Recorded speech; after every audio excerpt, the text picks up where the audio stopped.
अस्सलाम वालेकुम। टिक टाक वाले गौर नाल चेक करो तो जनाब ये जिंदा ने सही है। भरावां वास्ते वीडियो बनाने लगे तुहाडा हमेशा भले ही सोचा है। जनाब कबूतरां ने अंदरों कीड़े निकले सही है। ते अजकल तो जनाब जेडे भरा बाहर न ओह बड़ी बड़ी महंगी 10-10 20 हज़ार की दवाई भी कराने, लेकिन असी भाई जी सिर्फ और सिर्फ मेरे ख्याल है सिर्फ होना 250-300 रुपये ना ऑक्साफैक्स उस नाले कड्डी ने तरीकाकार मैं तुहानू दसना। ते जेडे भरा की वीडियो चंगी लगे तो जनाब चैनल की फॉलो लाजमी करना। टिक टाक आले हो तुहाडे वास्ते तुहाडी कबूतरबाजी वास्ते जनाब इतनियां मेहनत।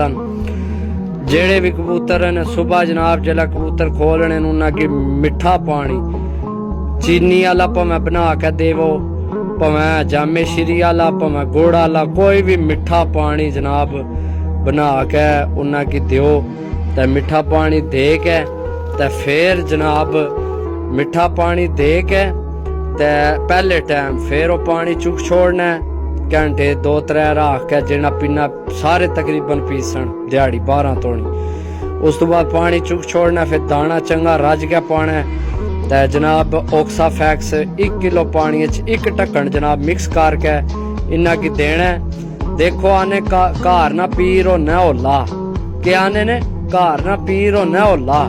गल यह है कि जिस अमल करना है उससे फायदे रह जाने। जिसलै कबूतरा ने अंदरों निकल जासी फिर तुसी दाना पानी पासो अपनी कबूतरबाजी कर सो, कबूतर तुहाडे बीमार नहीं होने, खराब नहीं होने।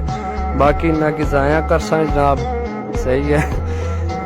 मेरे हाथ भी खारिश होने लग पई है। बाकी जे वीडियो जिन्ना भरावां की चंगी लगी हो जनाब चैनल की लाइक तो फॉलो जरूर करें। मिलसा अगली वीडियो, तब तक इजाजत दो। अल्लाह सुनने वाला है। अल्लाह हाफिज।